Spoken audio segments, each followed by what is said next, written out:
Chapter 23. Excurse. Next day Birkin sought Ursula out. It happened to be the half-day at the grammar school. He appeared towards the end of the morning, and asked her would she drive with him in the afternoon. She consented, but her face was closed and unresponding, and his heart sank. The afternoon was fine and dim. He was driving the motor car, and she sat beside him, but still her face was closed against him, unresponding. When she became like this, like a wall against him, his heart contracted. His life now seemed so reduced that he hardly cared any more. At moments it seemed to him he did not care a straw whether Ursula or Hermione or anybody else existed or did not exist. Why bother? Why strive for a coherent, satisfied life? Why not drift on in a series of accidents, like a picaresque novel? Why not? Why bother about human relationships? Why take them seriously, male or female? Why form any serious connections at all? Why not be casual, drifting along, taking all for what it was worth? And yet still he was damned and doomed to the old effort at serious living. "Look," he said, "what I bought." The car was running along a broad white road between autumn trees. He gave her a little bit of screwed-up paper. She took it and opened it. "How lovely!" she cried. She examined the gift. "How perfectly lovely!" she cried again. "But why do you give them me?" She put the question offensively. His face flickered with bored irritation. He shrugged his shoulders slightly. "I wanted to," he said coolly. "But why? Why should you?" "Am I called on to find reasons?" he asked. There was a silence, whilst she examined the rings that had been screwed up in the paper. "I think they are beautiful," she said. "Especially this. This is wonderful." It was a round opal, red and fiery, set in a circle of tiny rubies. "You like that best?" he said. "I think I do." "I like the sapphire," he said. "This?" It was a rose-shaped, beautiful sapphire with small brilliants. "Yes," she said, "it is lovely." She held it in the light. "Yes, perhaps it is the best." "The blue?" he said. "Yes, wonderful." He suddenly swung the car out of the way of a farm cart. It tilted on the bank. He was a careless driver, yet very quick. But Ursula was frightened. There was always that something regardless in him which terrified her. She suddenly felt he might kill her by making some dreadful accident with the motor car. For a moment she was stony with fear. "Isn't it rather dangerous the way you drive?" she asked him. "No, it isn't dangerous," he said. And then, after a pause, "Don't you like the yellow ring at all?" It was a squarish topaz, set in a frame of steel, or some other similar mineral, finely wrought. "Yes," she said, "I do like it. But why did you buy these rings?" "I wanted them. They're second-hand." "You bought them for yourself?" "No, rings look wrong on my hands." "Why did you buy them then?" "I bought them to give to you." "But why? Surely you ought to give them to Hermione. You belong to her." He did not answer. She remained with the jewels shut in her hand. She wanted to try them on her fingers, but something in her would not let her. And moreover, she was afraid her hands were too large. She shrank from the mortification of a failure to put them on any but her little finger. They travelled in silence through the empty lanes. Driving in a motor car excited her. She forgot his presence even. "Where are we?" she asked suddenly. "Not far from Worksop." "And where are we going?" "Anywhere." It was the answer she liked. She opened her hand to look at the rings. They gave her such pleasure, as they lay, the 3 circles, with their knotted jewels, entangled in her palm. She would have to try them on. She did so secretly, unwilling to let him see, so that he should not know her finger was too large for them. But he saw nevertheless. He always saw, if she wanted him not to. It was another of his hateful, watchful characteristics. Only the opal with its thin wire loop would go on her ring finger. And she was superstitious. No, there was ill portent enough. She would not accept this ring from him in pledge. "Look," she said, putting forward her hand, that was half closed and shrinking. "The others don't fit me." He looked at the red glinting soft stone on her over-sensitive skin. "Yes," he said. "But opals are unlucky, aren't they?" she said wistfully.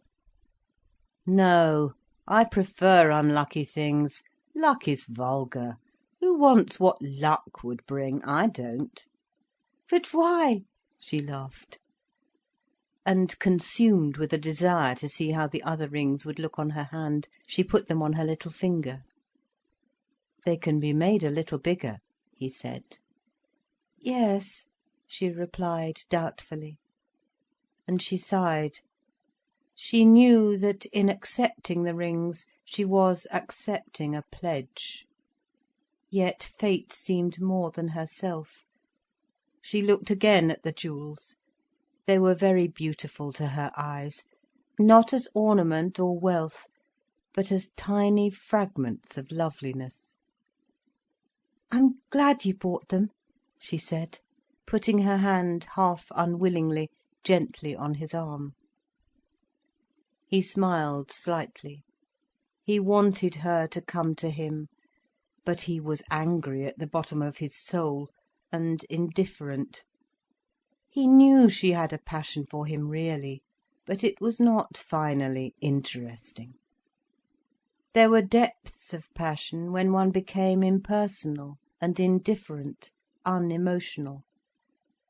Whereas Ursula was still at the emotional, personal level, always so abominably personal. He had taken her as he had never been taken himself. He had taken her at the roots of her darkness and shame, like a demon, laughing over the fountain of mystic corruption which was one of the sources of her being, laughing, shrugging, accepting finally. As for her, when would she so much go beyond herself as to accept him at the quick of death? She now became quite happy. The motor car ran on, the afternoon was soft and dim. She talked with lively interest, analysing people and their motives, Gudrun, Gerald. He answered vaguely. He was not very much interested any more in personalities and in people. People were all different, but they were all enclosed nowadays in a definite limitation, he said. There were only about 2 great ideas, 2 great streams of activity remaining, with various forms of reaction therefrom. The reactions were all varied in various people, but they followed a few great laws, and intrinsically there was no difference. They acted and reacted involuntarily, according to a few great laws, and once the laws, the great principles, were known, people were no longer mystically interesting. They were all essentially alike. The differences were only variations on a theme. None of them transcended the given terms. Ursula did not agree. People were still an adventure to her, but perhaps not as much as she tried to persuade herself. Perhaps there was something mechanical now in her interest. Perhaps also her interest was destructive, her analysing was a real tearing to pieces. There was an underspace in her, where she did not care for people and their idiosyncrasies, even to destroy them. She seemed to touch for a moment this under-silence in herself. She became still, and she turned for a moment purely to Birkin. "Won't it be lovely to go home in the dark?" she said. "We might have tea rather late, shall we? And have high tea? Wouldn't that be rather nice?" "I promised to be at Shortlands for dinner," he said. "But it doesn't matter, you can go tomorrow." "Hermione is there," he said, in rather an uneasy voice. "She's going away in 2 days. I suppose I ought to say good-bye to her. I shall never see her again." Ursula drew away, closed in a violent silence. He knitted his brows, and his eyes began to sparkle again in anger. "You don't mind, do you?" he asked irritably. "No, I don't care. Why should I? Why should I mind?" Her tone was jeering and offensive. "That's what I ask myself," he said. "Why should you mind?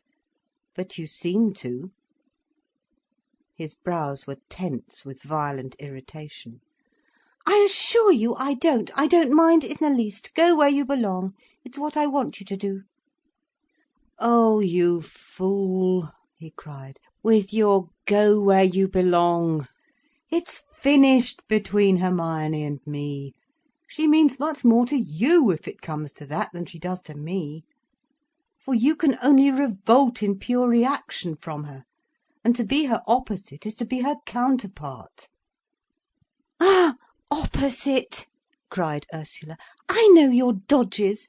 I'm not taken in by your word twisting. You belong to Hermione and her dead show.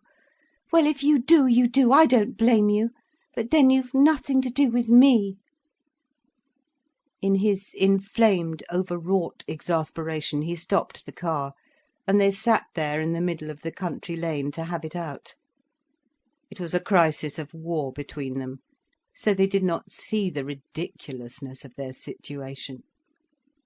"If you weren't a fool, if only you weren't a fool," he cried in bitter despair, "you'd see that one could be decent, even when one has been wrong. I was wrong to go on all those years with Hermione. It was a deathly process. But after all, one can have a little human decency. But no, you would tear my soul out with your jealousy at the very mention of Hermione's name." "I jealous? I jealous? You are mistaken if you think that. I'm not jealous in the least of Hermione. She is nothing to me, not that." And Ursula snapped her fingers. "No, it's you who are a liar. It's you who must return like a dog to his vomit. It is what Hermione stands for that I hate. I hate it. It is lies. It is false. It is death. But you want it. You can't help it. You can't help yourself. You belong to that old deathly way of living. Then go back to it. But don't come to me, for I've nothing to do with it." And in the stress of her violent emotion, she got down from the car and went to the hedgerow, picking unconsciously some flesh-pink spindleberries, some of which were burst, showing their orange seeds. "Ah, you are a fool!"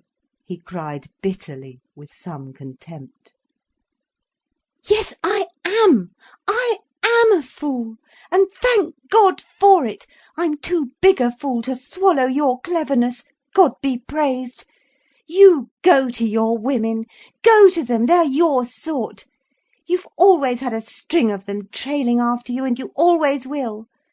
Go to your spiritual brides, but don't come to me as well, because I'm not having any, thank you. You're not satisfied, are you? Your spiritual brides can't give you what you want. They aren't common and fleshy enough for you, aren't they? So you come to me and keep them in the background. You'll marry me for daily use, but you'll keep yourself well provided with spiritual brides in the background. I know your dirty little game." Suddenly a flame ran over her, and she stamped her foot madly on the ground, and he winced, afraid that she would strike him. "And I'm not spiritual enough. I'm not as spiritual as that Hermione." Her brows knitted, her eyes blazed like a tiger's. "Then go to her, that's all I say. Go to her, go! Ha! She's spiritual, spiritual! She! A dirty materialist as she is. She's spiritual. What does she care for? What is her spirituality? What is it?" Her fury seemed to blaze out and burn his face. He shrank a little. "I tell you it's dirt. Dirt, and nothing but dirt. And it's dirt you want. You crave for it. Spiritual. Is that spiritual? Her bullying, her conceit, her sordid materialism. She's a fishwife. A fishwife. She is such a materialist. And all so sordid. What does she work out to in the end, with all her social passion, as you call it? Social passion! What social passion has she? Show it me. Where is it? She wants petty, immediate power. She wants the illusion that she is a great woman, that is all. In her soul she's a devilish unbeliever, common as dirt. That's what she is at the bottom, and all the rest is pretence. But you love it. You love the sham spirituality. It's your food. And why? Because of the dirt underneath. Do you think I don't know the foulness of your sex life, and hers? I do. And it's that foulness you want, you liar. Then have it, have it. You're such a liar." She turned away, spasmodically tearing the twigs of spindleberry from the hedge, and fastening them with vibrating fingers in the bosom of her coat. He stood watching in silence. A wonderful tenderness burned in him at the sight of her quivering, so sensitive fingers, and at the same time he was full of rage and callousness. "This is a degrading exhibition," he said coolly. "Yes, degrading indeed," she said. "But more to me than to you." "Since you choose to degrade yourself," he said. Again the flash came over her face, the yellow lights concentrated in her eyes. "You!" she cried. You truth lover, you purity monger. It stinks, your truth and your purity. It stinks of the offal you feed on, you scavenger dog, you eater of corpses.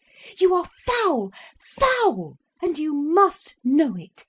Your purity, your candour, your goodness. Yes, thank you, we've had some.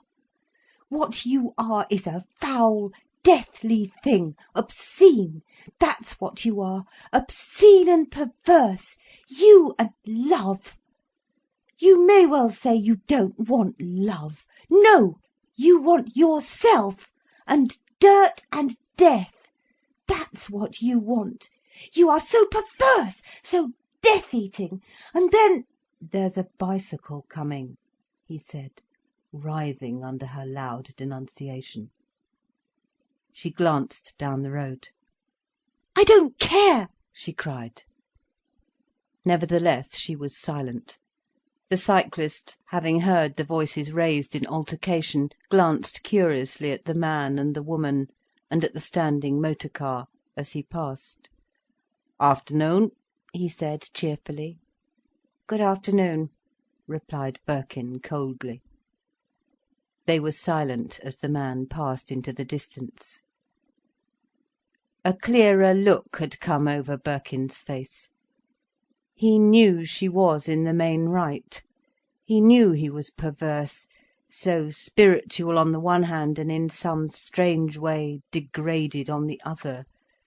But was she herself any better? Was anybody any better? "It may all be true, lies and stink and all," he said. "But Hermione's spiritual intimacy is no rottener than your emotional jealous intimacy. One can preserve the decencies even to one's enemies, for one's own sake. Hermione is my enemy to her last breath. That's why I must bow her off the field." "You and your enemies and your bows! A pretty picture you make of yourself. But it takes nobody in but yourself. I jealous, I! What I say," her voice sprang into flame, "I say because it is true. Do you see? Because you are you, a foul and false liar, a whited sepulchre. That's why I say it, and you hear it." "And be grateful," he added with a satirical grimace. "Yes," she cried, "and if you have a spark of decency in you, be grateful." "Not having a spark of decency, however," he retorted.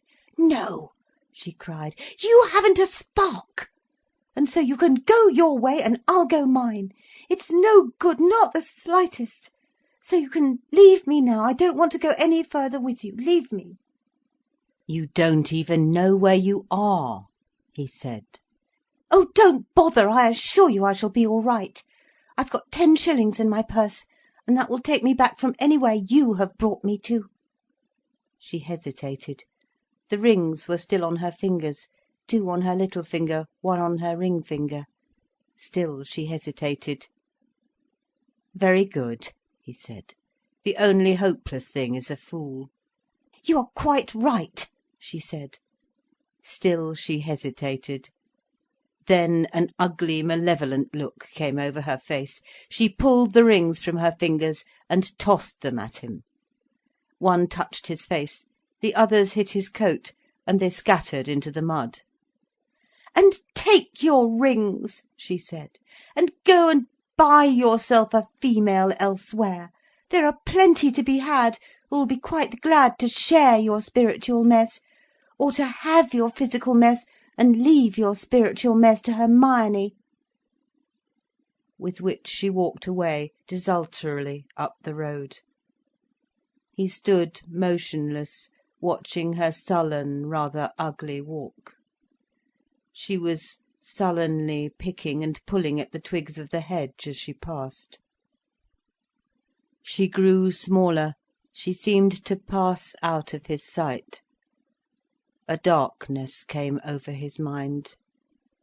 Only a small mechanical speck of consciousness hovered near him. He felt tired and weak. Yet also he was relieved. He gave up his old position, he went and sat on the bank. No doubt Ursula was right. It was true, really, what she said. He knew that his spirituality was concomitant of a process of depravity, a sort of pleasure in self-destruction. There really was a certain stimulant in self-destruction for him, especially when it was translated spiritually. But then he knew it, and had done. And was not Ursula's way of emotional intimacy, emotional and physical, was it not just as dangerous as Hermione's abstract, spiritual intimacy. Fusion, fusion, this horrible fusion of two beings, which every woman and most men insisted on, was it not nauseous and horrible anyhow, whether it was a fusion of the spirit or of the emotional body? Hermione saw herself as the perfect idea to which all men must come. And Ursula was the perfect womb, the bath of birth to which all men must come. And both were horrible. Why could they not remain individuals, limited by their own limits? Why this dreadful all-comprehensiveness, this hateful tyranny? Why not leave the other being free? Why try to absorb, or melt, or merge? One might abandon oneself utterly to the moments, but not to any other being. He could not bear to see the rings lying in the pale mud of the road. He picked them up and wiped them unconsciously on his hands. They were the little tokens of the reality of beauty, the reality of happiness in warm creation.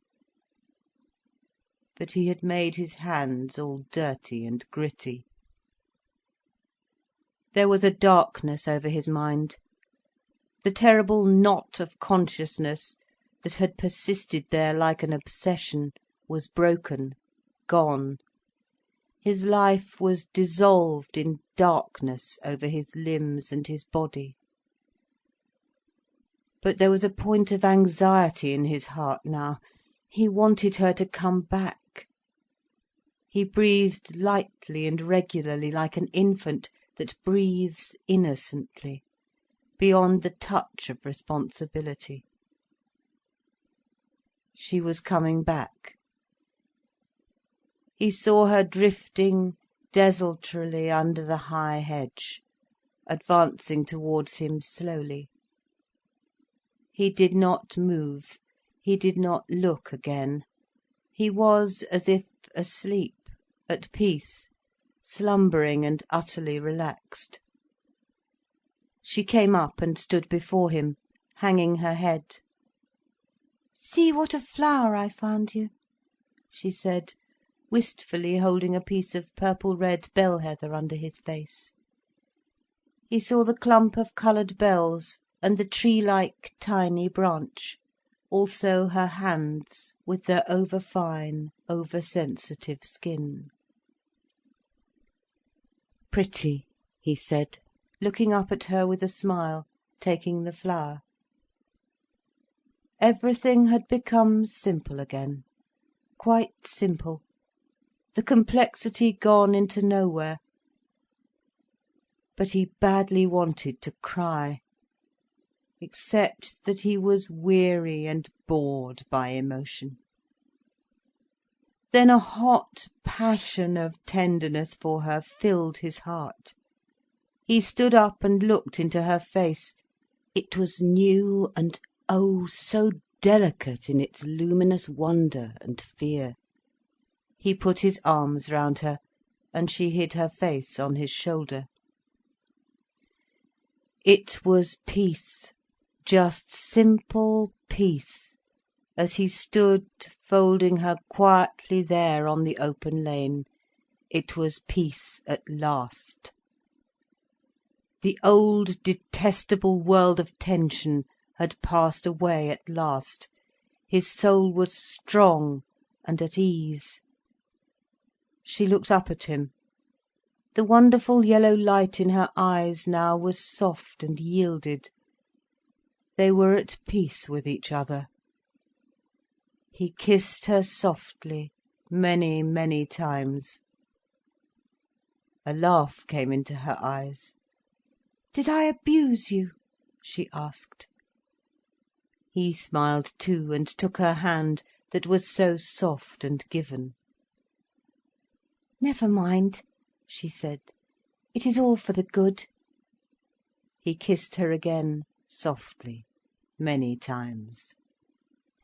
"Isn't it?" she said. "Certainly," he replied. "Wait, I shall have my own back."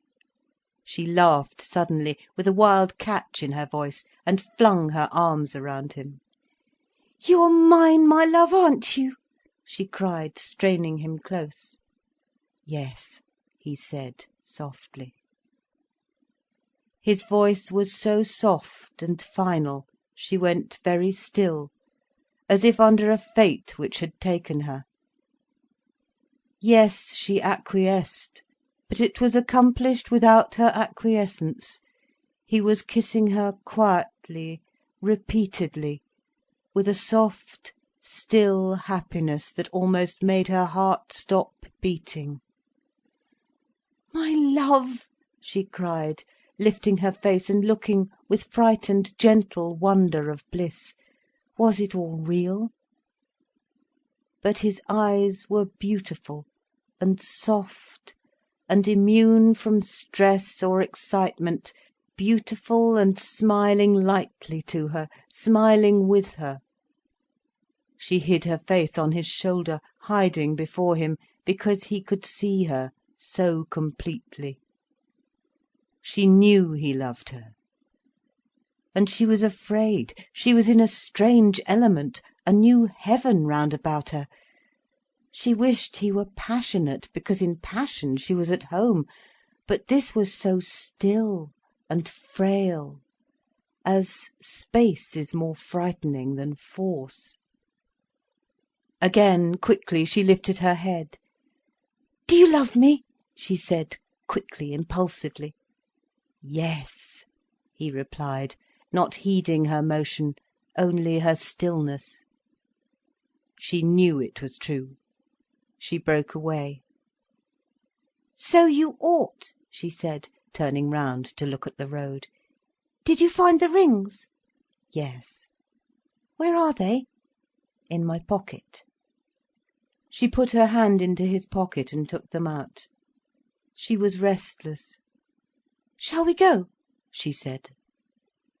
"Yes," he answered. And they mounted to the car once more, and left behind them this memorable battlefield. They drifted through the wild late afternoon in a beautiful motion that was smiling and transcendent. His mind was sweetly at ease, the life flowed through him as from some new fountain. He was as if born out of the cramp of a womb. "Are you happy?" she asked him, in her strange, delighted way. "Yes," he said. "So am I," she cried in sudden ecstasy, putting her arm round him and clutching him violently against her as he steered the motor car. "Don't drive much more," she said. "I don't want you to be always doing something." "No," he said. "We'll finish this little trip, and then we'll be free." "We will, my love, we will," she cried in delight, kissing him as he turned to her. He drove on in a strange new wakefulness, the tension of his consciousness broken. He seemed to be conscious all over, all his body awake with a simple glimmering awareness, as if he had just come awake, like a thing that is born, like a bird when it comes out of an egg, into a new universe. They dropped down a long hill in the dusk, and suddenly Ursula recognised on her right hand, below in the hollow, the form of Southwell Minster. "Are we here?" she cried with pleasure.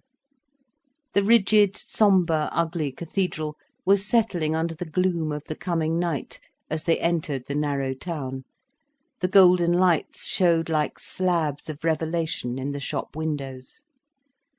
"Father came here with mother," she said, "when they first knew each other. He loves it, he loves the Minster. Do you?" "Yes, it looks like quartz crystals sticking up out of the dark hollow. We'll have our high tea at the Saracen's Head." As they descended, they heard the Minster bells playing a hymn, when the hour had struck 6. Glory to thee, my God, this night, for all the blessings of the light. So to Ursula's ear the tune fell out, drop by drop, from the unseen sky onto the dusky town. It was like dim bygone centuries sounding. It was all so far off. She stood in the old yard of the inn, smelling of straw and stables and petrol. Above, she could see the first stars. What was it all? This was no actual world. It was the dream world of one's childhood, a great, circumscribed reminiscence. The world had become unreal. She herself was a strange, transcendent reality. They sat together in a little parlour by the fire. "Is it true?" she said, wondering. "What?" "Everything. Is everything true?" "The best is true," he said, grimacing at her. "Is it?" she replied, laughing, but unassured. She looked at him. He seemed still so separate. New eyes were opened in her soul. She saw a strange creature from another world in him. It was as if she were enchanted, and everything were metamorphosed. She recalled again the old magic of the book of Genesis, where the sons of God saw the daughters of men, that they were fair. And he was one of these strange creatures from the beyond, looking down at her and seeing she was fair.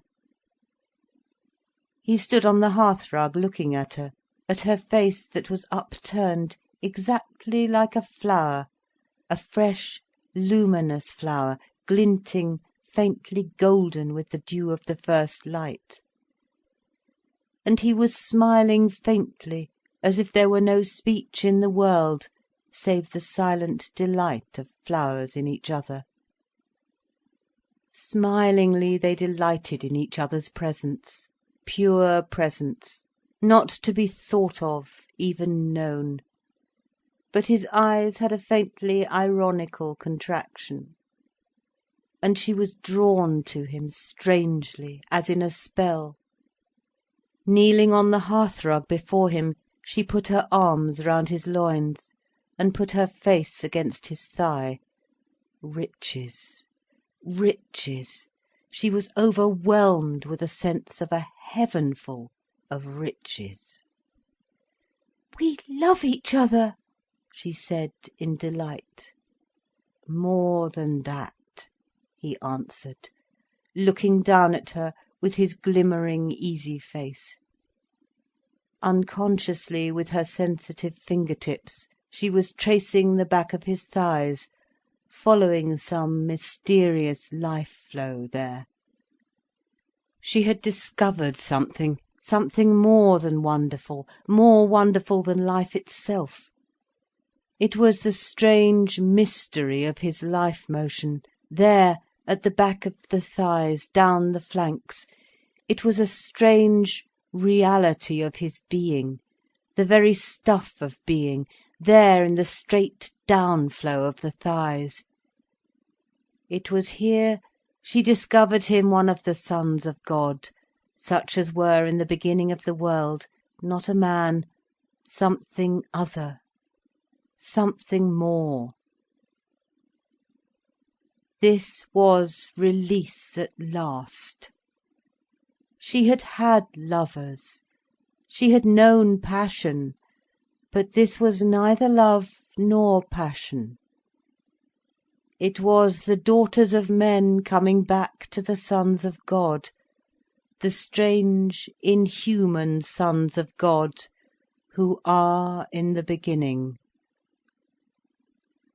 Her face was now one dazzle of released golden light, as she looked up at him and laid her hands full on his thighs, behind, as he stood before her.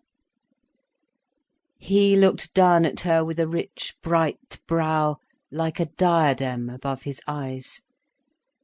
She was beautiful as a new marvellous flower opened at his knees. A paradisal flower she was, beyond womanhood, such a flower of luminousness. Yet something was tight and unfree in him. He did not like this crouching, this radiance, not altogether. It was all achieved for her. She had found one of the sons of God from the beginning, and he had found one of the first most luminous daughters of men. She traced with her hands the line of his loins and thighs at the back, and a living fire ran through her from him darkly. It was a dark flood of electric passion she released from him, drew into herself. She had established a rich new circuit, a new current of passional electric energy between the two of them, released from the darkest poles of the body and established in perfect circuit. It was a dark fire of electricity that rushed from him to her and flooded them both with rich peace, satisfaction. "My love," she cried, lifting her face to him, her eyes, her mouth open in transport. "My love," he answered, bending and kissing her, always kissing her.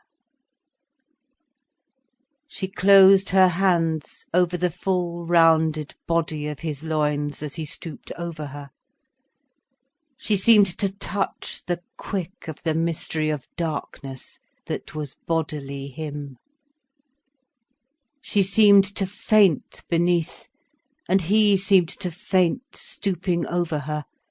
It was a perfect passing away for both of them, and at the same time the most intolerable accession into being, the marvellous fullness of immediate gratification, overwhelming, outflooding from the source of the deepest life force, the darkest, deepest, strangest life source of the human body, at the back and base of the loins. After a lapse of stillness, after the rivers of strange dark fluid richness had passed over her, flooding, carrying away her mind, and flooding down her spine and down her knees, past her feet, a strange flood, sweeping away everything and leaving her an essential new being, she was left quite free. She was free in complete ease, her complete self.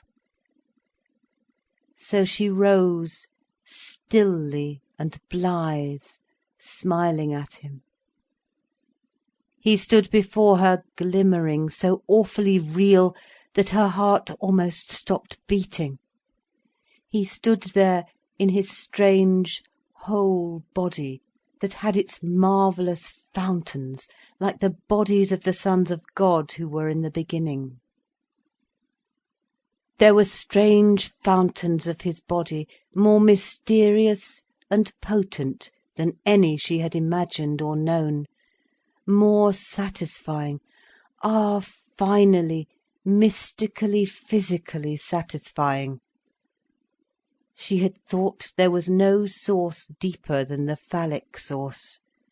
And now, behold, from the smitten rock of the man's body, from the strange, marvellous flanks and thighs, deeper, further in mystery than the phallic source, came the floods of ineffable darkness and ineffable riches. They were glad, and they could forget perfectly. They laughed, and went to the meal provided. There was a venison pasty, of all things, a large broad-faced cut ham, eggs and cresses and red beetroot, and medlars and apple tart, and tea. "What good things!" she cried with pleasure. "How noble it looks! Shall I pour out the tea?" She was usually nervous and uncertain at performing these public duties, such as giving tea. But today she forgot. She was at her ease, entirely forgetting to have misgivings. The teapot poured beautifully from a proud, slender spout. Her eyes were warm with smiles as she gave him his tea. She had learned at last to be still and perfect. "Everything is ours," she said to him. "Everything," he answered. She gave a queer little crowing sound of triumph. "I'm so glad," she cried, with unspeakable relief. "So am I," he said. "But I'm thinking we'd better get out of our responsibilities as quick as we can."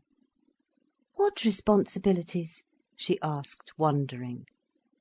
"We must drop our jobs like a shot." A new understanding dawned into her face. "Of course," she said, "there's that." "We must get out," he said. "There's nothing for it but to get out quick." She looked at him doubtfully across the table.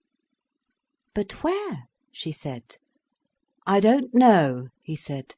"We'll just wander about for a bit." Again she looked at him quizzically. "I should be perfectly happy at the mill," she said.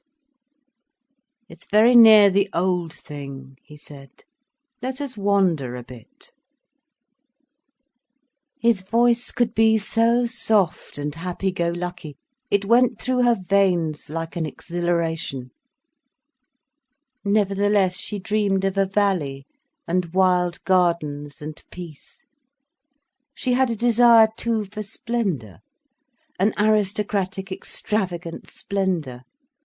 Wandering seemed to her like restlessness, dissatisfaction. "Where will you wander to?" she asked. "I don't know. I feel as if I would just meet you, and we'd set off, just towards the distance." "But where can one go?" she asked anxiously. "After all, there is only the world, and none of it is very distant." "Still," he said, "I should like to go with you nowhere. It would be rather wandering just to nowhere. That's the place to get to, nowhere. One wants to wander away from the world's somewheres into our own nowhere." Still she meditated. "You see, my love," she said, "I'm so afraid that while we are only people, we've got to take the world that's given, because there isn't any other." "Yes, there is," he said. "There's somewhere where we can be free, somewhere where one needn't wear much clothes, none even, where one meets a few people who have gone through enough, and can take things for granted, where you be yourself without bothering. There is somewhere. There are one or two people." "But where?" she sighed. "Somewhere, anywhere. Let's wander off. That's the thing to do. Let's wander off." "Yes," she said, thrilled at the thought of travel. But to her it was only travel. "To be free," he said. "To be free in a free place, with a few other people." "Yes," she said wistfully. Those few other people depressed her. "It isn't really a locality though," he said. "It's a perfected relation between you and me and others, the perfect relation, so that we are free together." "It is, my love, isn't it?" she said. "It's you and me. It's you and me, isn't it?" She stretched out her arms to him. He went across and stooped to kiss her face. Her arms closed round him again, her hands spread upon his shoulders, moving slowly there, moving slowly on his back, down his back, slowly, with a strange recurrent rhythmic motion, yet moving slowly down, pressing mysteriously over his loins, over his flanks. The sense of the awfulness of riches that could never be impaired flooded her mind, like a swoon, a death in most marvellous possession, mystic sure. She possessed him so utterly and intolerably that she herself lapsed out.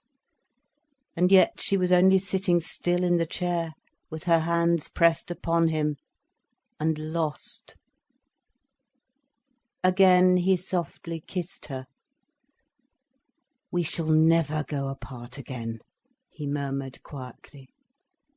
And she did not speak, but only pressed her hands firmer down upon the source of darkness in him. They decided, when they woke again from the pure swoon, to write their resignations from the world of work there and then. She wanted this. He rang the bell and ordered notepaper without a printed address. The waiter cleared the table. "Now then," he said, "yours first. Put your home address and the date, then Director of Education, Town Hall, Sir. Now then, I don't know how one really stands. I suppose one could get out of it in less than a month. Anyhow, Sir, I beg to resign my post as class mistress in the Willey Green Grammar School. I should be very grateful if you would liberate me as soon as possible, without waiting for the expiration of the month's notice. That'll do. Have you got it? Let me look. Ursula Brangwen. Good. Now I'll write mine. I ought to give them 3 months, but I can plead health. I can arrange it all right." He sat and wrote out his formal resignation. "Now," he said, when the envelopes were sealed and addressed, "shall we post them here, both together? I know Jackie will say, 'Here's a coincidence,' when he receives them in all their identity. Shall we let him say it or not?" "I don't care," she said. "No?" he said, pondering. "It doesn't matter, does it?" she said. "Yes," he replied. "Their imagination shall not work on us. I'll post yours here, mine after. I cannot be implicated in their imaginings." He looked at her with his strange, non-human singleness. "Yes, you are right," she said. She lifted her face to him, all shining and open. It was as if he might enter straight into the source of her radiance. His face became a little distracted. "Shall we go?" he said. "As you like," she replied. They were soon out of the little town, and running through the uneven lanes of the country.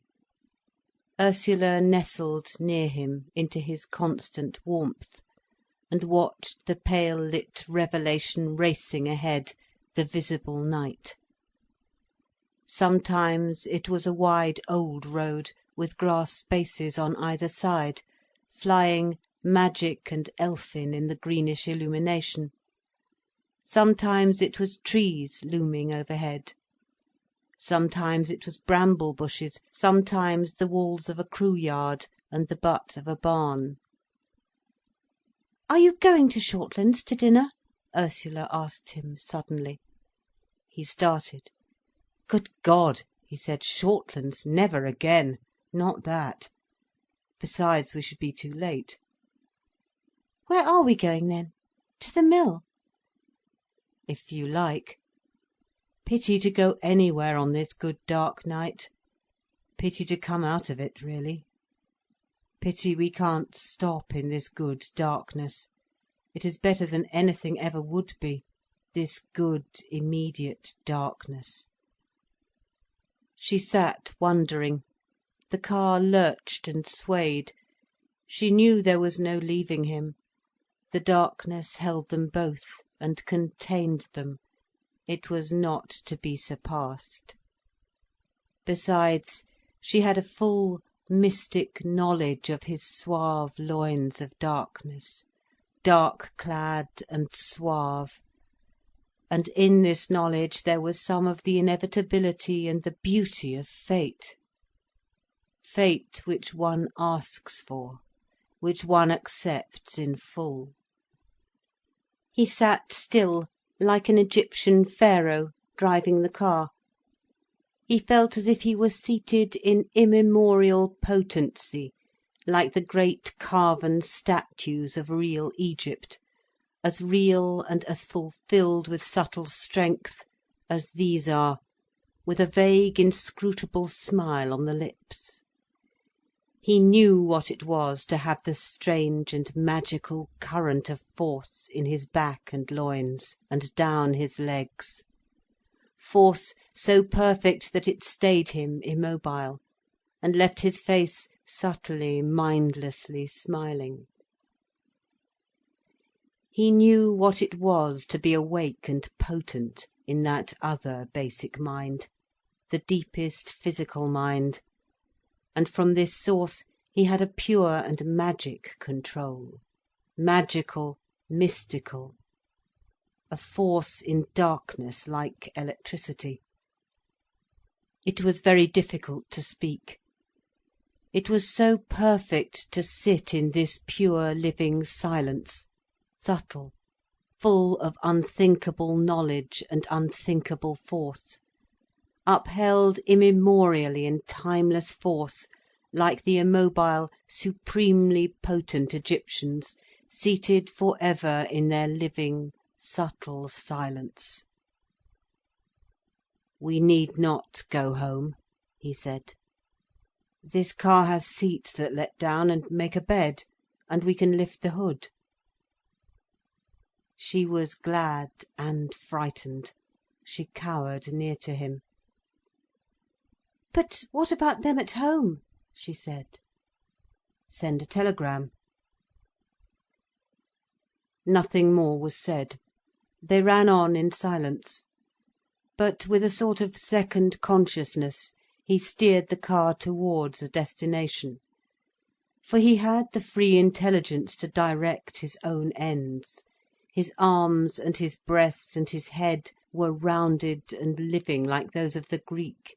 He had not the unawakened straight arms of the Egyptian, nor the sealed, slumbering head. A lambent intelligence played secondarily above his pure Egyptian concentration in darkness. They came to a village that lined along the road. The car crept slowly along, until he saw the post office. Then he pulled up. "I will send a telegram to your father," he said. "I will merely say, spending the night in town, shall I?" "Yes," she answered. She did not want to be disturbed into taking thought. She watched him move into the post office. It was also a shop, she saw. Strange he was. Even as he went into the lighted public place, he remained dark and magic. The living silence seemed the body of reality in him, subtle, potent, indiscoverable. There he was. In a strange uplift of elation she saw him, the being never to be revealed, awful in its potency, mystic and real. This dark, subtle reality of him, never to be translated, liberated her into perfection, her own perfected being. She too was dark and fulfilled in silence. He came out, throwing some packages into the car. "There is some bread and cheese and raisins and apples and hard chocolate," he said, in his voice that was as if laughing, because of the unblemished stillness and force which was the reality in him. She would have to touch him. To speak, to see, was nothing. It was a travesty to look and to comprehend the man there. Darkness and silence must fall perfectly on her. Then she could know mystically, in unrevealed touch. She must lightly, mindlessly connect with him, have the knowledge which is death of knowledge, the reality of surety in not knowing. Soon they had run on again into the darkness. She did not ask where they were going, she did not care. She sat in a fullness and a pure potency that was like apathy, mindless and immobile. She was next to him and hung in a pure rest, as a star is hung, balanced unthinkably. Still there remained a dark lambency of anticipation. She would touch him. With perfect fine fingertips of reality, she would touch the reality in him. The suave, pure, untranslatable reality of his loins of darkness. To touch, mindlessly in darkness to come in pure touching upon the living reality of him. His suave, perfect loins and thighs of darkness. This was her sustaining anticipation. And he too waited, in the magical steadfastness of suspense, for her to take this knowledge of him as he had taken it of her. He knew her darkly, with the fullness of dark knowledge. Now she would know him, and he too would be liberated.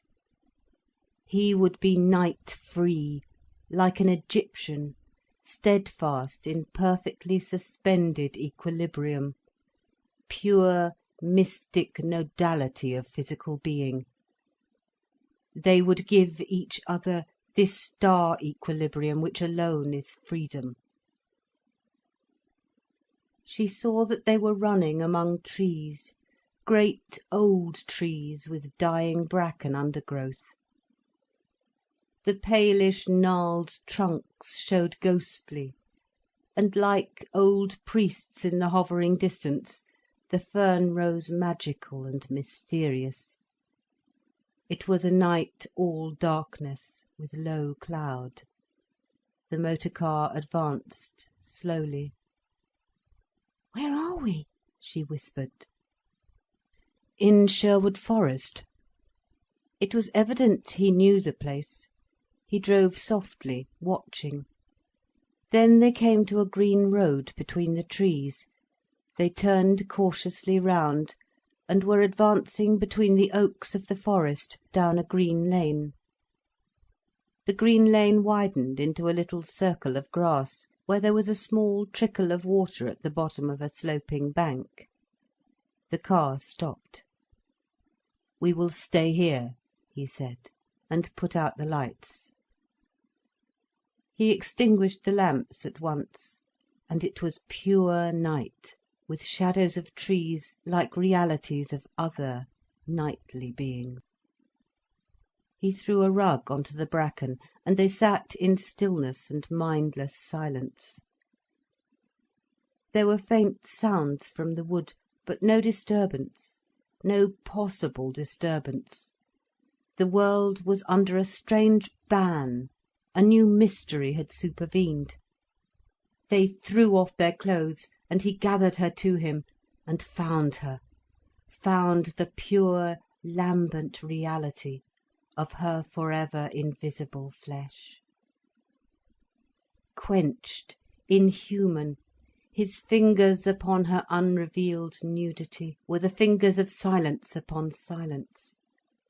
The body of mysterious night upon the body of mysterious night, the night masculine and feminine, never to be seen with the eye or known with the mind, only known as a palpable revelation of living otherness. She had her desire of him. She touched, she received the maximum of unspeakable communication in touch, dark, subtle, positively silent. A magnificent gift and give again, a perfect acceptance and yielding, a mystery. The reality of that which can never be known, vital, sensual reality, that can never be transmuted into mind content, but remains outside, living body of darkness and silence and subtlety, the mystic body of reality. She had her desire fulfilled. He had his desire fulfilled. For she was to him what he was to her, the immemorial magnificence of mystic, palpable, real otherness. They slept the chilly night through under the hood of the car, a night of unbroken sleep. It was already high day when he awoke. They looked at each other and laughed, then looked away, filled with darkness and secrecy. Then they kissed, and remembered the magnificence of the night. It was so magnificent, such an inheritance of a universe of dark reality, that they were afraid to seem to remember.